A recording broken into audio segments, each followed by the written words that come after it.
বাড়ছে আগুন সন্ত্রাস। এবারে কুষ্টিয়ায় জেলা নির্বাচন অফিসে আগুন দিয়েছে দুর্বৃত্তরা।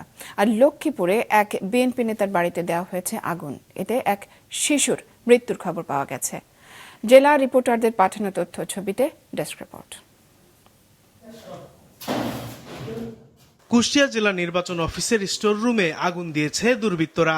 এতে নির্বাচন অফিসের স্টোর রুমে থাকা গুরুত্বপূর্ণ কিছু নথিপত্র পুড়ে গেছে। আজ সকাল 6টা থেকে 9টার মধ্যে কোনো এক সময় অগ্নিকাণ্ডের ঘটনা ঘটে।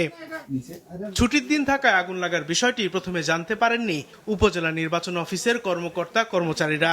নির্বাচন অফিসের নৈশ প্রহরী সহ স্থানীয়দের সহায়তায় আগুন নেভানো সম্ভব হলেও কিছু নথিপত্র আগুনে পুড়ে যায়। খসড়া ভোটার তালিকার ওই পেজের সামনে একটা পুড়ে গেছে। এখন কিভাবে হলো এটা উৎস আমি তো বলতে পারছি না।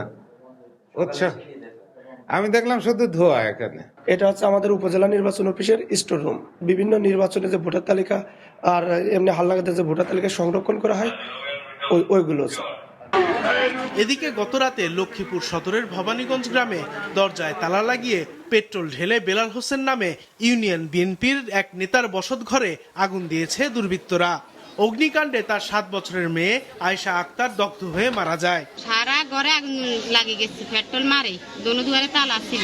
নিহত হয় আমার ছোট বোন আর 2টা আহত হয়। এটা ঢাকা হাসপাতাল। ঘরের উপরে কোনো চাল নাই, সব ঠুসঠুস করে হুড়ি চলে যেতে আছে। এই অবস্থা কোনো মানুষ পাশে গণাইতেছে না। অত্যন্ত পৈশাচিক এবং নারকীয়। তদন্ত সাপেক্ষে আইন শৃঙ্খলা রক্ষাকারী বাহিনী ব্যবস্থা নিবে, এটাই আমরা দাবি জানাই। আর আমরা এই ঘটনার তীব্র নিন্দা জানাই। চট্টগ্রামে জাতীয় গণতান্ত্রিক ফ্রন্ট এনডিএফ এর সভাপতি ও জাতীয় পার্টির একাংশের চেয়ারম্যান আনিসুল ইসলাম মাহমুদের গ্রামের বাড়িতেও মাস্ক পরা দুর্বৃত্তরা ভাঙচুর ও অগ্নিসংযোগ করেছে। গতকাল গভীর রাতে হাটহাজারী উপজেলার গুমান মর্দন এলাকায় এই ঘটনা ঘটে। বাড়িতে লোক না থাকায় কেউ হতাহত হয়নি, তবে বাড়ি ও এর আসবাবপত্র পুড়ে গেছে।